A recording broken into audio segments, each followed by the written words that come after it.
evening, ಇವತ್ತು ಸಂಜೆ ವೇಳೆಯಲ್ಲಿ we will understand once again the importance of the communion. ಇವತ್ತು ಇನ್ನು ಮತ್ತೊಮ್ಮೆ ನಾವು ಅರ್ಥ ಮಾಡ್ಕೊಳ್ಳೋಣ ಕರ್ತನ ಮೇಜು ಬಗ್ಗೆ ವಿಷಯ ಬಗ್ಗೆ. Hallelujah. Hallelujah. Why? Because in coming Sunday we all are going to partake the communion. ಯಾಕಂದ್ರೆ ಬರೋ ವಾರ ನಾವು ಪ್ರತಿಯೊಬ್ಬರು ಅವರವರ ಸಭೆಯಲ್ಲಿ ಕರ್ತನ ಮೇಜು ತಗೋತಾ ಇದ್ದಾರೆ. Hallelujah. Hallelujah. So you should know what you are doing in the communion. ನಿಮಗೆ ಅರ್ಥ ಆಗ್ಬೇಕು ಕರ್ತನ ಮೇಜು ಅಂದ್ರೆ ಏನು ಅಂತ ನಿಮ್ಗೆ ಅರ್ಥ ಆಗ್ಬೇಕು. Hallelujah. Hallelujah. Communion carries lot of mysteries. ಅಂದ್ರೆ ಕರ್ತನ ಮೇಜು ಅಂದ್ರೆ ಅದು ತುಂಬಾ ರಹಸ್ಯ ಅಡಗಿದೆ ಅದರಲ್ಲಿ. Hallelujah. Hallelujah. So when you are partaking the blood and the body of Christ, ನೀವು ಯೇಸು ಕ್ರಿಸ್ತನ ಶರೀರವು ಆತನ ರಕ್ತವು ಪಾಲ್ಗೊಳ್ಳುವಾಗ try to see beyond the body and beyond the blood. ನೀವು ಸ್ವೀಕರಿಸುವಾಗ ನೀವು ಇನ್ನು ಅರ್ಥ ಮಾಡ್ಕೊಳ್ಳಿ ಆತನು ಇನ್ನು ಹೆಚ್ಚಾಗಿ ನೀವು ಆತನ ರಹಸ್ಯವನ್ನು ತಿಳ್ಕೋಬೇಕು. When you are holding the piece of the bread in your hand, ನೀವು ಆತನ ರೊಟ್ಟಿಯನ್ನು ಅಂದ್ರೆ ಆತನ ಶರೀರವು ನೀವು ಕೈಯಲ್ಲಿ ಇಟ್ಕೊಳ್ಳುವಾಗ, you are holding that juice in your hand, ನೀವು ದ್ರಾಕ್ಷರಸ ನೀವು ಕೈಯಲ್ಲಿ ಇಟ್ಕೊಂಡು, you have to know that you are carrying the body of the eternal God who created the heavens and the earth. ಅದನ್ನ ಸ್ವೀಕರಿಸೋ ಮುಂಚೆ ನೀವು ಅದೊಂದು ಇಮ್ಯಾಜಿನ್ ಮಾಡ್ಕೊಳ್ಳಿ, ಅಂದ್ರೆ ಇನ್ನು ಅದು ನೀವು ನಿಮ್ಮ ಮನಸ್ಸಲ್ಲಿ ತಿಳ್ಕೊಳ್ಳಿ, ಅದನ್ನ ನೀವು ನಿತ್ಯವಾದ ಯೇಸು ಕ್ರಿಸ್ತನ ಶರೀರವು ಮತ್ತೆ ಆತನ ರಕ್ತವು ನೀವು ಕೈಯಲ್ಲಿ ಇಟ್ಕೊಂಡಿದ್ದೀರಾ. Hallelujah. Hallelujah. The one who created the whole world, his body and his blood we are carrying in our hand. ಪ್ರತಿ ಭೂಲೋಕವು ಪರಲೋಕವು ಎಲ್ಲವನ್ನು ಸೃಷ್ಟಿ ಮಾಡಿದ ಕರ್ತನ ಆ ಶರೀರವು ಆತನ ರಕ್ತವು ನಾವು ಸ್ವೀಕರಿಸ್ತಾ ಇರೋದು. Hallelujah. Hallelujah. Actually speaking, God does not have a physical body. ನೀವು ಅದ್ರ ಅರ್ಥ ಮಾಡ್ಕೊಳ್ಳಿ, ದೇವರಿಗೆ ಆ ಶರೀರವು ಇಲ್ಲ. Hallelujah. Hallelujah. ದೇವರಿಗೆ ಶರೀರವಿಲ್ಲ. God does not have a body. ವಾಕ್ಯದಲ್ಲಿ ದೇವರಿಗೆ ಶರೀರವು ಇಲ್ಲ. He is a spirit. ಆತನು ಆತ್ಮನಾಗಿದ್ದಾನೆ. Hallelujah. Hallelujah. So God does not have a body and blood. ಅಂದ್ರೆ ವಾಕ್ಯದಲ್ಲಿ ಈ ತರ ಬರ್ದಿದೆ, ಆತನು ಶರೀರ ಅಲ್ಲ, ಆತನು ಆತ್ಮ ಆಗಿದ್ದಾನೆ, ಆತನಿಗೆ ರಕ್ತವು ಮತ್ತೆ ಶರೀರವು ಇಲ್ಲ. Hallelujah. Hallelujah. So he became the flesh and blood because of us. ಆತನು ನಿಮಗೋಸ್ಕರ ಆತನು ಶರೀರ ಹೊಂದ್ಕೊಂಡು ಈ ಭೂಮಿಯಲ್ಲಿ ಇಳು ಬಂದಿದ್ದರು. Hallelujah. Hallelujah. It is his love that he became the flesh and the blood. ಆತನು ನಮ್ಮ ಮೇಲೆ ಎಷ್ಟು ಪ್ರೀತಿ ಇಟ್ಟಿದ್ದಾರೆ ಅಂದ್ರೆ ಅವರು ಆತನ ಶರೀರದಲ್ಲಿ ಆತನು ಭೂಮಿಗೆ ಬಂದ್ರು. Turn to book of John chapter 1 verse 14. ಯೋಹನ ಬರೆದ ಸುವಾರ್ತೆ 1:15. 1:15. ಹೇಳಿ ಓದಿ. ಆ ವಾಕ್ಯವೆಂಬವನು ನರವತಾರ ಎತ್ತಿ ನಮ್ಮ ಮಧ್ಯದಲ್ಲಿ ವಾಸ ಮಾಡಿದನು. Hallelujah. 14 ಅಲ್ಲ, ಓದಿ ಅದು. 1:14. ಆ ವಾಕ್ಯವೆಂಬವನು ನರವತಾರ ಎತ್ತಿ ನಮ್ಮ ಮಧ್ಯದಲ್ಲಿ ಇಳಿದು ಬಂದರು. Hallelujah. Hallelujah. It means that word became the flesh. ಅದರ್ಥ ಏನಂದ್ರೆ ಆತನ ವಾಕ್ಯವು ಶರೀರವಾಯಿತು. Hallelujah. Hallelujah. Word does not have a flesh. ವಾಕ್ಯಗೆ ಶರೀರ ಇಲ್ಲ. But if he has to dwell among us, ಆತನು ನಮ್ಮ ಮಧ್ಯದಲ್ಲಿ ವಾಸ ಮಾಡ್ಬೇಕಂತ he has to become the flesh. ಆತನು ಶರೀರ ಹೊತ್ಕೊಂಡ್ರು. Hallelujah. Hallelujah. He cannot dwell among us with the spirit. ಆತನು ನಮ್ಮ ಜೊತೆಗೆ ಆತ್ಮದಲ್ಲಿ ವಾಸ ಮಾಡಕ್ ಆಗಲ್ಲ. He has to become the flesh so that he can dwell among us. ಆತನು ನಮ್ಮ ಸಂಗಡ ಇರ್ಬೇಕಂದ್ರೆ ಆತನು ಶರೀರ ಹೊಂದ್ಕೋಬೇಕಾಯ್ತು, ಅದಕ್ಕೆ ಆತನು ನಮ್ಮ ಮಧ್ಯದಲ್ಲಿ ಶರೀರ ಹೊಂದ್ಕೊಂಡಿದ್ರು. Hallelujah. Hallelujah. How many of you understanding what I'm saying? ಅರ್ಥ ಆಗ್ತಾ ಇದೆಯಲ್ಲ? ಅರ್ಥ ಆಯ್ತಲ್ಲ? Hallelujah. Next week I will ask everyone. Okay, everyone who is shaking their head, you have to answer it. ಬರೋವರ ಪ್ರಶ್ನೆ ಕೇಳ್ತೀನಿ, ನೀವು ಉತ್ತರ ಹೇಳ್ಬೇಕು. Hallelujah. So what the Bible is saying, word became the flesh. ಯಾರು ಆತನ ಶರೀರವಾಗಿದ್ದರು? The word became the flesh. ಆ ವಾಕ್ಯವು ಶರೀರವಾಯಿತು. So when you are holding the bread or holding that piece of bread in your hand, ನೀವು ಆತನ ಅಂದ್ರೆ ನೀವು ಒಂದು ರೊಟ್ಟಿಯು ಮತ್ತೆ ದ್ರಾಕ್ಷಿ ರಸವು ನೀವು ಕೈ so ಇಟ್ಕೊಳ್ಳುವಾಗ what you are holding, it is the word which was from the beginning. ಅದ ಅರ್ಥ ಏನಂದ್ರೆ ಅದು ವಾಕ್ಯವು, ಆದಿಯಲ್ಲಿ ವಾಕ್ಯವಿತ್ತು, ಆ ವಾಕ್ಯವು ನೀವು ಇಟ್ಕೊಂಡಿರ್ತೀರಾ. Hallelujah. Hallelujah. Everything is created by the power of that word. ಎಲ್ಲವೂ ಆತನ ಶಕ್ತಿಯಿಂದ ಉಂಟಾಯಿತು. ಆತನ ವಚನದ ಶಕ್ತಿಯಿಂದ ಉಂಟಾಯಿತು. Hallelujah. Hallelujah. If you read the Bible, the John, if you read the first chapter and the third word, Yohana first chapter ಮತ್ತೆ 3ನೇ ವಾಕ್ಯ ಓದುವಾಗ ನಮ್ಗೆ ಅರ್ಥ ಆಗುತ್ತೆ. ಓದಿ. ವಾಕ್ಯ ಎಂಬುದು ಆತನ ಮೂಲಕವಾಗಿ ಸಮಸ್ತವು ಉಂಟಾಯಿತು. Who is that ಆತನ? ಆತನು ಯಾರಾಗಿದ್ದಾರೆ ಇಲ್ಲಿ? The word of God. ಆತನು ಯಾರಾಗಿದ್ದಾರೆ ಅಂದ್ರೆ ವಾಕ್ಯವೂ ಆಯಿತು. Hallelujah. ವಾಕ್ಯವು ಇದು. See, in the New Testament you will never find a word called Jesus. ನೀವು ಹಳೆ ಒಡಂಬಡಿಕೆಯಲ್ಲಿ ಓದುವಾಗ ಅಲ್ಲಿ ಎಲ್ಲೂ ಯೇಸು ಕ್ರಿಸ್ತನ್ ಬಗ್ಗೆ ಬರ್ದಿಲ್ಲ. In Old Testament they are never called Jesus. ಹಳೆ ಒಡಂಬಡಿಕೆಯಲ್ಲಿ ಯೇಸು ಅಂತ ಕರೀತಿರ್ಲಿಲ್ಲ. Hallelujah. That's why people having a problem. They think that Christianity is 2000 years back it came. ಅದಕ್ಕೆ ಅದಕ್ಕೆ ಪ್ರಾಬ್ಲಮ್ ಆಗಿದೆ. ಯಾಕಂದ್ರೆ ಜನರು ಅನ್ಕೊಂಡಿದ್ದಾರೆ 2000ದಿಂದನೇ ಕ್ರಿಶ್ಚಿಯಾನಿಟಿ ಸ್ಟಾರ್ಟ್ ಆಯ್ತು ಅಂತ ಹೇಳ್ತಾರೆ. 2000 year पहले Christianity था ही नहीं. ಅವ್ರು ಹೇಳ್ತಾ ಇದಾರೆ ಈ 2000 ಮುಂಚೆನೆ ಕ್ರಿಶ್ಚಿಯಾನಿಟಿ ಅನ್ನೋದೇ ಇರ್ಲಿಲ್ಲ. Because Jesus born 2000 years back. ಯಾಕಂದ್ರೆ ಯೇಸು ಸ್ವಾಮಿ 2000 ಹುಟ್ಟಿದ್ದು. So they think that Jesus was not there before the Christmas, you know. ಅವ್ರು ಅನ್ಕೊಂಡಿದ್ದಾರೆ ಯೇಸು ಸ್ವಾಮಿ ಇರ್ಲೇ ಇರ್ಲಿಲ್ಲ, ಆತ ಹುಟ್ಟೇ ಇರ್ಲಿಲ್ಲ 2000 ಮುಂದೆ ಹಿಂದ್ಗಡೆ. Hallelujah. Hallelujah. That is the deception of the devil. ಅದು ಸೇತಾನದ ಒಂದು ಸಂಚನೆ ಆಗಿದೆ. That's the ignorance of the people. ಅದು ಜನರ ಮೂರ್ಖತನ ಆಗಿದೆ. Hallelujah. Hallelujah. Jesus did not came here to establish Christianity. ಯೇಸು ಸ್ವಾಮಿ ಇಲ್ಲಿ ಭೂಮಿಗೆ ಬಂದಿದ್ದು ಕ್ರಿಶ್ಚಿಯಾನಿಟಿ ಅನ್ನೋದು ಒಂದು ಜಾತಿ ಮತ ಮಾಡಕ್ಕಲ್ಲ. He came to give us life in abundance. ಆತನು ನಮಗೋಸ್ಕರ ಜೀವ ಮತ್ತೆ ಸಮೃದ್ಧಿಯಾದ ಜೀವನ ಕೊಡಕ್ ಬಂದಿದ್ದು. Hallelujah. Hallelujah. That's why in the John chapter 1 verse 14, can you read it? John 1:14.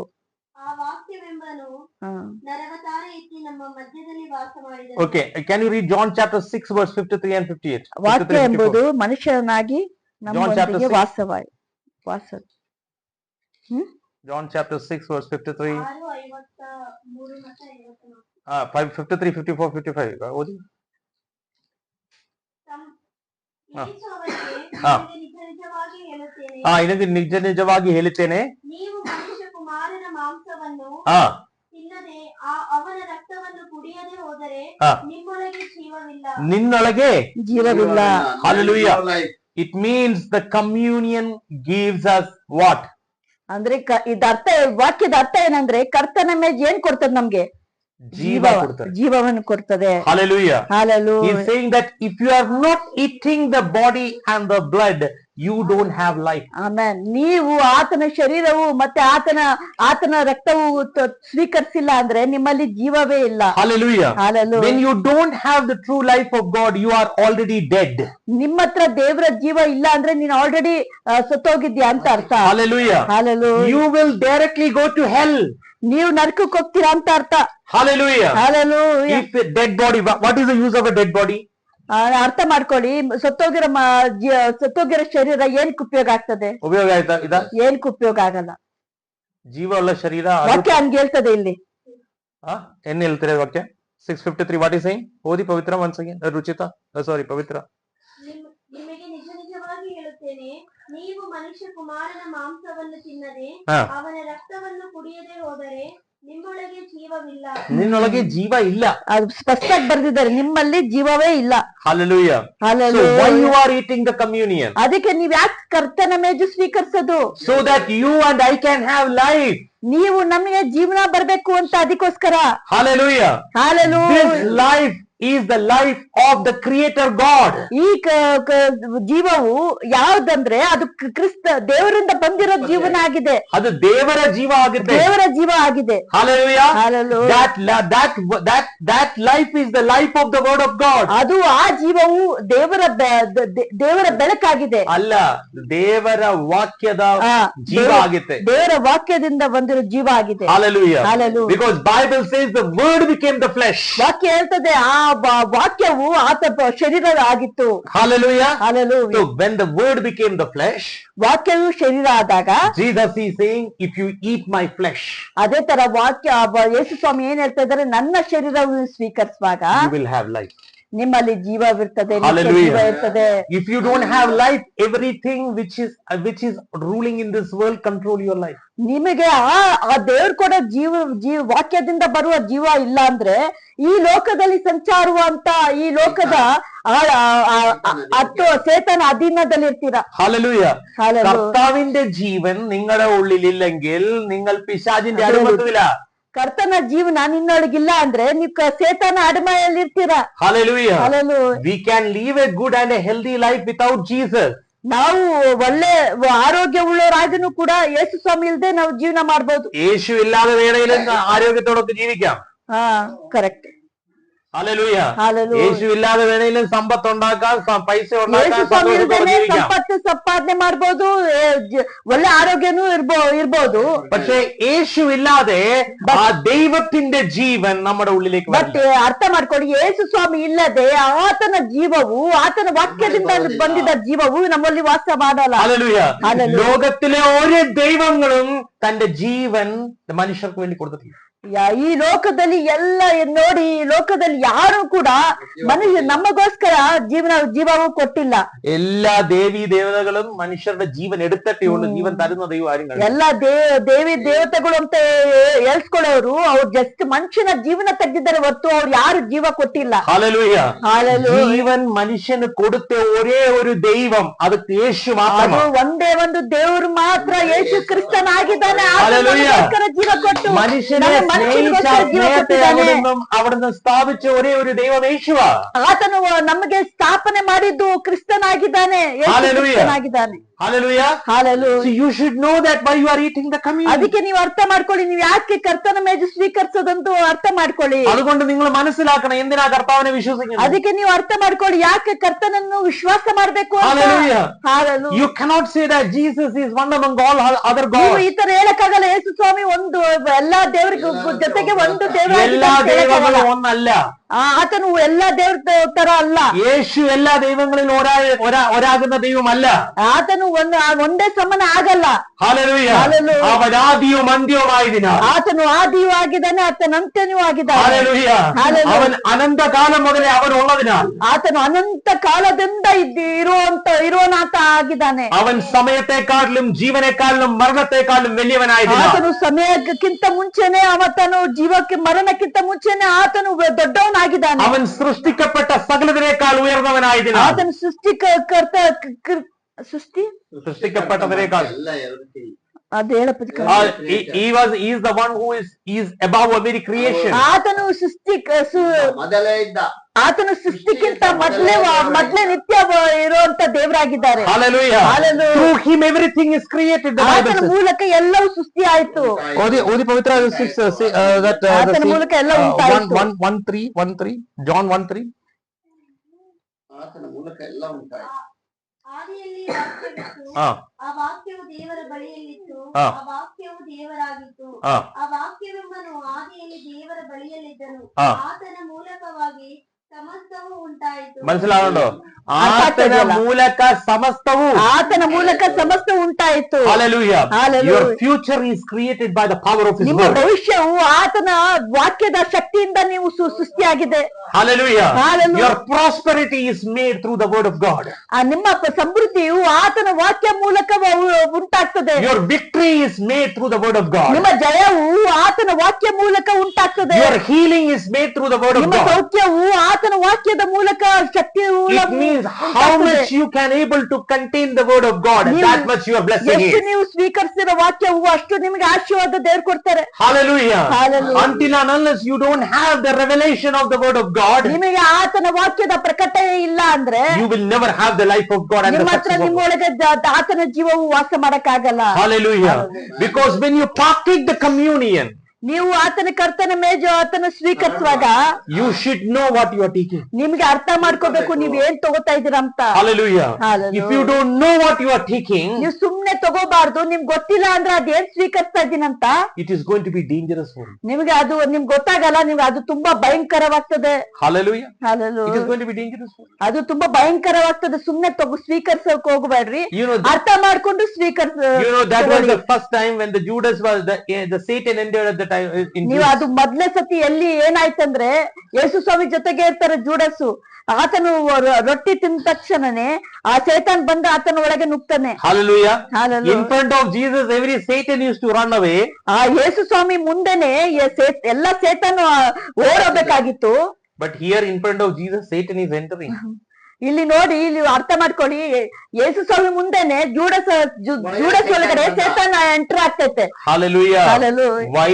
Because he was not recognized what. ಯಾಕಂದ್ರೆ ಆತನು ಸ್ವೀಕರಿಸೋದು ಯೇಸು ಸ್ವಾಮಿ ರಕ್ತವು ಆತನ ಶರೀರವು ಆತನು ಅರ್ಥ ಮಾಡ್ಕೊಂಡಿರ್ಲಿಲ್ಲ. Hallelujah. ಕ್ಯಾಶುಯಲ್ ಆಗಿ ತಗೊಂಡ. Hallelujah. Hallelujah. 1 Corinthians chapter 11. ಮೊದ್ಲೇ 1 Corinthians 11ನೇ ಅಧ್ಯಾಯ അതിന്റെ 18ನೇ ವಾಕ್ಯ 18. ಹೇಗೆಂದರೆ ಮೊದಲನೇದು, ನೀವು ಸಭೆಯಾಗಿ ಕೂಡಿ ಬರುವಾಗ ನಿಮ್ಮಲ್ಲಿ ಭೇದಗಳು ಉಂಟಾಗುತ್ತವೆಂದು ಹೇಳುತ್ತೇನೆ. 18. What is saying? ಓದಿಯೋದು ಹೇಗೆಂದರೆ ಮೊದಲನೆಯದು ನೀವು 17ನೇ ವಾಕ್ಯ ಓದಿ. 18. ಹೇಗೆಂದರೆ ಮೊದಲನೆಯದು, ನೀವು ಸಭೆಯಾಗಿ ಕೂಡಿ ಬರುವಾಗ ನಿಮ್ಮಲ್ಲಿ ಭೇದಗಳು ಉಂಟಾಗುತ್ತವೆಂದು ಕೇಳುತ್ತೇನೆ ಮತ್ತು ಇದು ನಿಜವೆಂದು ಸ್ವಲ್ಪ ಮಟ್ಟಿಗೆ ನಂಬುತ್ತೇನೆ. ನಿಮ್ಮಲ್ಲಿ ಇಂತಿಂತವರು ಯೋಗ್ಯರೆಂದು ಕಾಣು ಬರುವಂತೆ ವಿಭಿನ್ನ ಪ್ರಾಯಗಳು ಇರುವುದು ಅವಶ್ಯವೇ. ಪರಂತು ನೀವೆಲ್ಲರೂ ಕೂಡಿ ಬರುವಾಗ ನೀವು ಮಾಡುವ ಭೋಜನವು ಕರ್ತನ ಭೋಜನವಲ್ಲ. ಭೋಜನವಾಗುವಲ್ಲಿ ಪ್ರತಿಯೊಬ್ಬನು ತಾನು ತಂದದ್ದನ್ನು ಮತ್ತೊಬ್ಬರಿಗಿಂತ ಮುಂದಾಗಿ ಊಟ ಮಾಡುತ್ತಾನೆ. ಹೀಗೆ ಒಬ್ಬನು ಹಸಿದಿರುತ್ತಾನೆ, ಮತ್ತೊಬ್ಬನು ಕುಡಿದು ಮತ್ತನಾಗಿರುತ್ತಾನೆ. ಏನು ಉಣ್ಣುವುದಕ್ಕೂ ಕುಡಿಯುವುದಕ್ಕೂ ಮನೆಗಳಿಲ್ಲದೆ ಇದ್ದೀರಾ? ಅಥವಾ ದೇವರ ಸಭೆಯನ್ನು ಅಶ್ರದ್ಧೆ ಮಾಡಿ ಏನು ಇಲ್ಲದವರನ್ನು ನಾಚಿಕೆ ಪಡಿಸುತ್ತೀರಾ? ನಾನು ನಿಮಗೆ ಏನು ಹೇಳಲಿ? Okay, wait. We will come there. Can you read once again 17th word? 17. ನಾನು ಹೀಗೆ ನಿಮಗೆ ಅಪ್ಪಣೆ ಕೊಡುವಲ್ಲಿ ನಿಮ್ಮನ್ನು ಹೊಗಳುವುದಿಲ್ಲ. ಯಾಕೆಂದರೆ ನೀವು ಕೂಡಿ ಬರುವುದರಿಂದ ಕೇಡಾಗುತ್ತದೆ ಹೊರತು ಮೇಲಾಗುವುದಿಲ್ಲ. You see that? ನೀವು ಕೂಡಿ ಬರುವುದು ಕೇಡಾಗುತ್ತದೆ ಹೊರತು ಮೇಲಾಗುವುದಿಲ್ಲ. What do you mean by that? ಅಂದ್ರೆ वो तुम जो बातें हो वो प्रॉब्लम में क्रिएट होता है. Hallelujah. You see that word? ಆ ವಾಕ್ಯ ಅರ್ಥ ಮಾಡ್ಕೊಳ್ಳಿ. See, saying that your gathering is ನೀವು ಒಟ್ಟುಗೂಡುವಾಗ there is no good in your gathering. ನೀವು ಒಟ್ಟುಗೂಡುವಾಗ ಏನು ಅಲ್ಲಿ ಒಳ್ಳೇದೇ ಆಗ್ತಾ ಇಲ್ಲ. But it is only bringing harm. ಅದು ಜಸ್ಟ್ ಅದು ತೊಂದ್ರೆ ತಗೋ ಬರ್ತದೆ. Hallelujah. Hallelujah. Be careful about your fellowship. ಅದಕ್ಕೆ ನಿಮ್ಮ ಫೆಲೋಶಿಪ್ ಅಲ್ಲಿ ನೀವು ಹುಷಾರಾಗಿರ್ರಿ. Some people are left the faith because they have not attended the right fellowship. ಅಂದ್ರೆ ವಿಶ್ವಾಸಿಗಳು ಬಿಟ್ಟು ವಾಪಸ್ ಹೋಗ್ತಾರೆ. ಯಾಕಂದ್ರೆ ಅವರು ಒಳ್ಳೆ ಸಹವಾಸದಲ್ಲಿ ಅವರು ಬೆಳೆದಿಲ್ಲ. They like the church. ಅವ್ರು ಸಭೆ ಇಷ್ಟ ಪಡ್ತಾರೆ. They like the pastor. ಪಾಸ್ಟರ್ಗೆ ಇಷ್ಟ ಪಡ್ತಾರೆ. They like the teaching. ಅವ್ರ ಸಭೆ ಪಾಸ್ಟರ್ದು ಟೀಚಿಂಗ್ ಅನ್ನ ಇಷ್ಟ ಪಡ್ತಾರೆ. And they like the pastor more than Christ. ಅವರು ಪಾಸ್ಟರ್ಗೆ ಎಷ್ಟು ಇಷ್ಟ ಪಡ್ತಾರೆ ಅಂದ್ರೆ ಕ್ರಿಸ್ತನಕ್ಕಿಂತ ಹೆಚ್ಚಾಗಿ ಇಷ್ಟ ಪಡ್ತಾರೆ. Don't love your pastor more than Jesus. ನೀವು ಅರ್ಥ ಮಾಡ್ಕೊಳ್ಳಿ, ಕ್ರಿಸ್ತನಕ್ಕಿಂತ ಪಾಸ್ಟರ್ಗೆ ಹೆಚ್ಚಾಗಿ ಪ್ರೀತಿಸಕ್ ಹೋಗ್ಬೇಡ್ರಿ. Hallelujah. Hallelujah. You should honor your pastor. ನಿಮಗೆ ಅದು ಬೋಧಕರಿಗೆ ನೀವು ಬಹುಮಾನ ಸಲ್ಲಿಸಬೇಕು. You should submit to your pastor. ನಿಮ್ಮ ಪಾಸ್ಟರ್ಗೆ ನೀವು ಸಬ್ಮಿಟ್ ಆಗ್ಬೇಕು. But you should love Jesus more than your ನೀವು pastor. ಅರ್ಥ ಮಾಡ್ಕೊಳ್ಳಿ, ನೀವು ಯೇಸು ಕ್ರಿಸ್ತನನ್ನು ಇನ್ನು ಹೆಚ್ಚಾಗಿ ಪ್ರೀತಿಸಬೇಕು. Hallelujah. Hallelujah. If your heart is only connected with the pastor, not with Jesus, ನಿಮ್ಮ ಹೃದಯವು ಬರೀ ಪಾಸ್ಟರ್ ಜೊತೆಗೆ ಕನೆಕ್ಟ್ ಆಗಿದ್ರೆ ಯೇಸು ಸ್ವಾಮಿ ಜೊತೆ ಕನೆಕ್ಟ್ ಆಗಿಲ್ಲ ಅಂದ್ರೆ then you are going in a wrong way.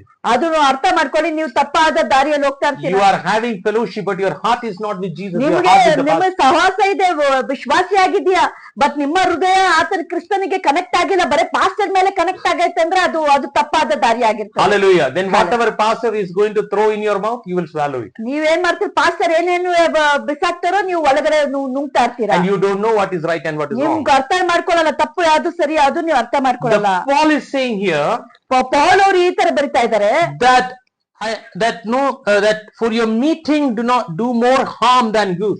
Paul ಈ ತರ ಬರಿತಾ ಇದ್ದಾರೆ, ನೀವು ಒಟ್ಟುಗೂಡೋದು ಕಷ್ಟಕರವಾಗಿದೆ, ಒಟ್ಟು ಯಾವ ಫಲ ನಾನ್ ಕಾಣ್ತಾ ಇಲ್ಲ. Hallelujah. Hallelujah. And he is speaking about the communion. Before the communion, he is speaking this one word. ಇದು ಕರ್ತನ ಮೇಜು ಸ್ವೀಕರಿಸೋ ಮುಂಚೆ ಈ ತರ ಹೇಳ್ತಾ ಇದ್ದಾರೆ. There's a warning he is giving that you are. ಅದು ಒಂದು ವಾರ್ನಿಂಗ್, ಅದು ಒಂದು ಎಚ್ಚರಿಕೆ ಕೊಡ್ತಾ ಇದ್ದಾರೆ ಪೌಲ್ And ಅವರು. he is explaining here the 18th word. Can you read the 18th 18 word? ವಾಕ್ಯದಲ್ಲಿ ಈ ತರ ಅರ್ಥ ಮಾಡಿಸ್ತಾ What ಇದ್ದಾರೆ. is the 18th word? ಮೊದಲನೆಯದು, ನೀವು ಸಭೆಯಾಗಿ ಕೂಡಿ ಬರುವಾಗ ನಿಮ್ಮಲ್ಲಿ ಭೇದಗಳು ಉಂಟಾಗುತ್ತವೆಂದು ಕೇಳುತ್ತೇನೆ. Hallelujah. ನಿನ್ನೆಲೆಗಿ ಭೇದಗಳು ಉಂಟಾಗ್ತದೆ ಅಂತ ತಿಳಿದ್ರೆ, ಭೇದಗಳು.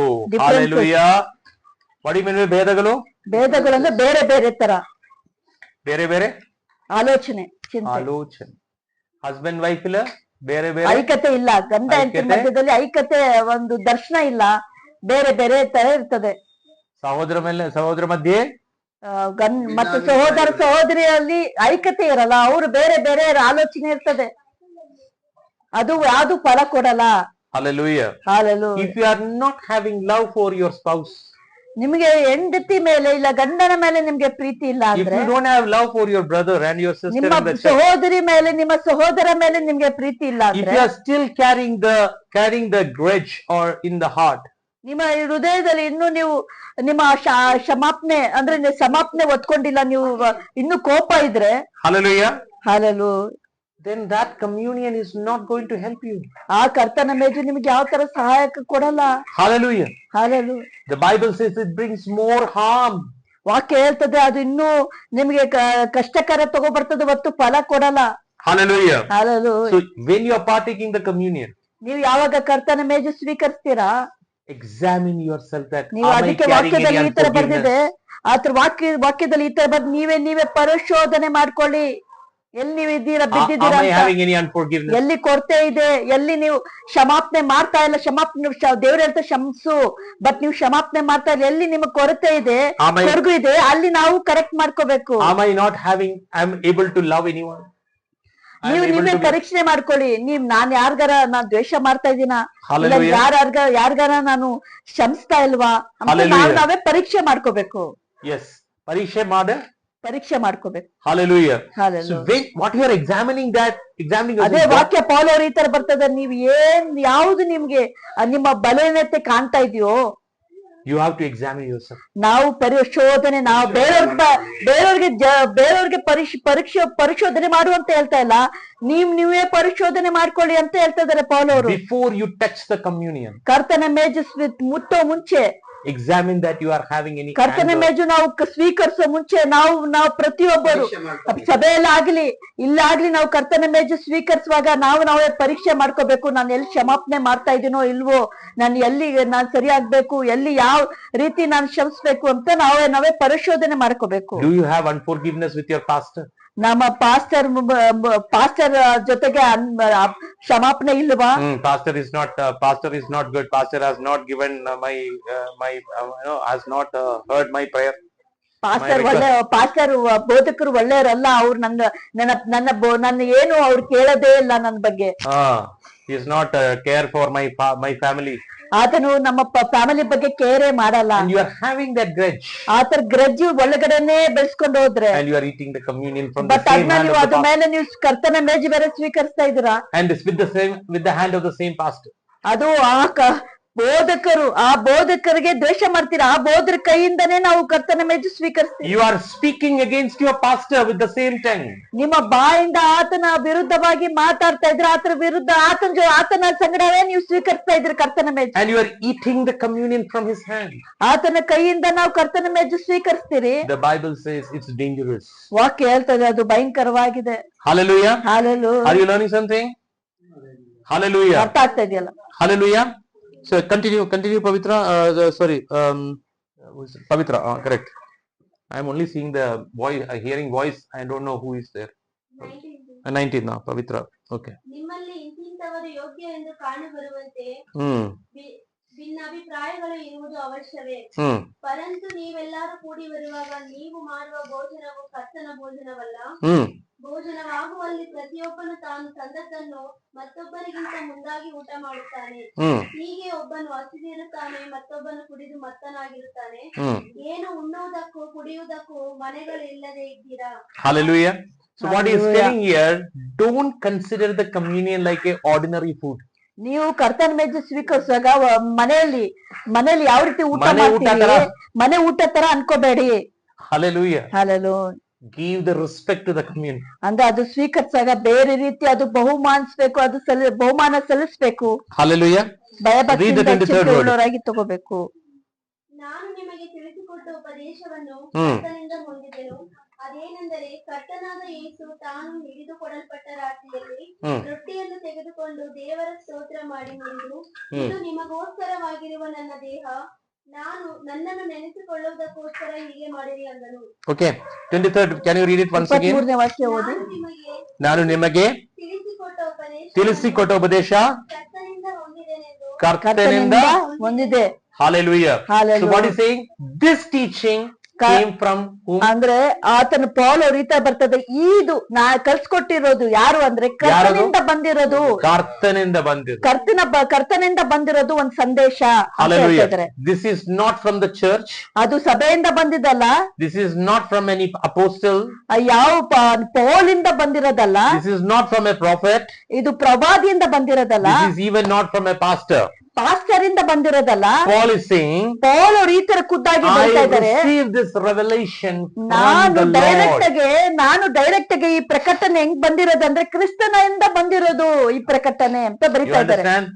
That's why he is serious about this teaching. ಅದಕ್ಕೆ ಅವರು ಹೇಳುವಾಗ ಈ ಕರ್ತನ ಮೇಜು ಬಗ್ಗೆನೇ ಒಂದು ಫುಲ್ ಚಾಪ್ಟರ್ ಇದೆ. ಅದು ಹೇಳುವಾಗ ಅವ್ರು ಹೇಳ್ತಾ ಇದಾರೆ, ಎಚ್ಚರಿಕೆ ಉಳ್ಳವರಾಗಿ ಸ್ವೀಕರಿಸ್ರಿ ಅಂತ ಹೇಳ್ತಾ ಇದಾರೆ. Hallelujah. ಮನೆಯಲ್ಲಿ ಬೇಕಾದ್ರೆ ಓದಿ ಇದು first And continue Pavitra 23rd, 24th. What was it? Where you were? ಕರ್ತನಾದ ಯೇಸು ತಾನು ಹಿಡಿದುಕೊಡಲ್ಪಟ್ಟ ರಾತ್ರಿಯಲ್ಲಿ ರೊಟ್ಟಿಯನ್ನು ತೆಗೆದುಕೊಂಡು ಆಮೆನ್. ಹಲ್ಲೆಲೂಯಾ. ಸ್ತೋತ್ರ ಮಾಡಿ ಮುರಿದು, ಇದು ನಿಮಗೋಸ್ಕರವಾಗಿರುವ ನನ್ನ ದೇಹ, ನನ್ನನ್ನು ನೆನೆಸಿಕೊಳ್ಳುವುದಕ್ಕೋಸ್ಕರ ಹೀಗೆ ಮಾಡಿರಿ ಅಂದನು.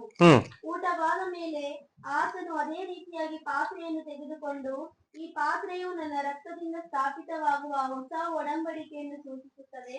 ನೀವು ಇದರಲ್ಲಿ ಪಾನ ಮಾಡುವಾಗೆಲ್ಲ ನನ್ನನ್ನು ನೆನೆಸಿಕೊಳ್ಳುವುದಕ್ಕೋಸ್ಕರ ಪಾನ ಮಾಡಿರಿ ಅಂದನು. ನೀವು ಈ ರೊಟ್ಟಿಯನ್ನು ತಿಂದು ಈ ಪಾತ್ರೆಯಲ್ಲಿ ಪಾನ ಮಾಡುವಷ್ಟು ಸಾರಿ ಕರ್ತನ ಮರಣವನ್ನು ಆತನು ಬರುವ ತನಕ ಪ್ರಸಿದ್ಧಪಡಿಸುತ್ತೀರಿ. ಹೀಗಿರುವುದರಿಂದ ಯಾವನಾದರೂ ಅಯೋಗ್ಯವಾಗಿ ಕರ್ತನ ರೊಟ್ಟಿಯನ್ನು ತಿಂದರೆ, ಇಲ್ಲವೇ ಆತನ ಪಾತ್ರೆಯಲ್ಲಿ ಪಾನ ಮಾಡಿದರೆ, ಅವನು ಕರ್ತನ ದೇಹಕ್ಕೂ ರಕ್ತಕ್ಕೂ ದ್ರೋಹ ಮಾಡಿದವನಾಗಿರುವನು. ಪ್ರತಿ ಮನುಷ್ಯನು ತನ್ನನ್ನು ಪರೀಕ್ಷಿಸಿಕೊಂಡವನಾಗಿ ಆ ರೊಟ್ಟಿಯಲ್ಲಿ ತಕ್ಕೊಂಡು ತಿನ್ನಲಿ, ಆ ಪಾತ್ರೆಯಲ್ಲಿ ಕುಡಿಯಲಿ.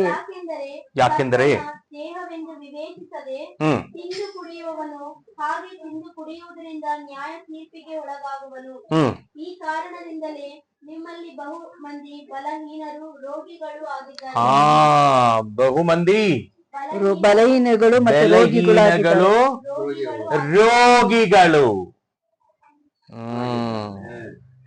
Hallelujah. Continue. ರೋಗಿಗಳು ಆಗಿದ್ದಾರೆ ಮತ್ತು ಅನೇಕರು ಸಾಯ್ತಾರೆ. That's why many people think that why these things happening. ಅದಕ್ಕೆ ಪ್ರತಿ ಎಷ್ಟೊಂದು ಜನ ಅನ್ಕೋತಾರೆ ಯಾಕೆ ಈ ತರ ಸಂಭವಿಸ್ತು ಅವ್ರ ಜೀವನದಲ್ಲಿ. Recognize the body of Christ. ಅದಕ್ಕೆ ಒಬ್ಬೊಬ್ರು ನಾವು ಸ್ವೀಕರಿಸುವಾಗ ನಾವು ಅರ್ಥ ಮಾಡ್ಕೋಬೇಕು ಕರ್ತನ ಮೇಜು ಏನು ಅಂತ. It's my responsibility to open the eyes regarding to that the communion. ಇದು ನನ್ನ ಜವಾಬ್ದಾರಿ ಆಗಿದೆ, ಅದು ನಿಮ್ಮ ಕಣ್ಣನ್ನು ತರಿಸಿ ಅದ್ ಬಗ್ಗೆ ನಿಮ್ಗೆ ತಿಳಿಸ್ಕೊಡಕ್ಕೆ. Hallelujah. Hallelujah. So that you can be protected from. ಅದಕ್ಕೆ ನೀವ್ ಯಾಕೆ ಹೇಳ್ತಾ ಇದೀನಿ ಅಂದ್ರೆ ನೀವು ಸುರಕ್ಷತೆ ಉಳ್ಳವರಾಗಿರ್ಬೇಕು ಅಂತ. Can you read once again that 30th word? Not 30th word, 29 onwards. ಯಾಕೆಂದರೆ ಕರ್ತನ ದೇಹವೆಂದು ವಿವೇಚಿಸದೆ ಇದು ತಿಂದು ಕುಡಿಯುವವನು ಹಾಗೆ ತಿಂದು ಕುಡಿಯುವುದರಿಂದ ನ್ಯಾಯ ತೀರ್ಪಿಗೆ ಒಳಗಾಗುವನು. So what is saying that ಕರ್ತನ ಮೇಜು when you are eating, you should recognize what you are eating. ನೀವು ಕರ್ತನ ಮೇಜು ಸ್ವೀಕರಿಸುವಾಗ ಸುಮ್ನೆ ಸ್ವೀಕರಿಸಬಾರ್ದು, ನೀವು ಅದೇನು ಅಂತ ಅರ್ಥ ಮಾಡ್ಕೊಂಡು ಸ್ವೀಕರಿಸ್ಬೇಕು. ಏದನ್ನ ಅರ್ಥ ಮಾಡಿಕೊಂಡೇ ಸ್ವೀಕರಿಸಬಹುದು. Hallelujah. You should know that when you are eating, this is going to give life in you. ನೀವು ಅರ್ಥ ಮಾಡ್ಕೋಬೇಕಂದ್ರೆ ಇದು ಸ್ವೀಕರಿಸುವಾಗ ಇದು ನನ್ನ ಜೀವ, ನಮ್ಮೊಳಗೆ ಜೀವ ಉಂಟಾಗ್ತದೆ ಅಂತ. Why? Because Jesus said in the John chapter 6, ಯಾಕಂದ್ರೆ ಯೋಹಾನ ವಾಕ್ಯದಲ್ಲಿ ಈ ತರ ಬರ್ದಿದೆ, that anyone who eats this, he will have life. ಯಾರ್ಯಾರು ಈ ರೊಟ್ಟಿಯು, ಈ ನನ್ನ ಶರೀರವು ಮತ್ತೆ ನನ್ನ ರಕ್ತವು ಸ್ವೀಕರಿಸ್ತಾರೋ ಅವರಲ್ಲಿ ನಿತ್ಯ ಜೀವ ಉಂಟಾಗ್ತದೆ. Hallelujah. Hallelujah. So it gives what? Life. ಅದೇನ್ ಕೊಡ್ತದೆ ಅಂದ್ರೆ ಆತನ ಜೀವವು, ಆತನ But if you are not recognizing what you are eating, ನೀವು ಅದು ಅರ್ಥ ಮಾಡ್ಕೊಂಡೇ ಸ್ವೀಕರಿಸಿದ್ರೆ. so that is why Paul is saying here. Can you read continue? ಅದಕ್ಕೆ ಪೌಲ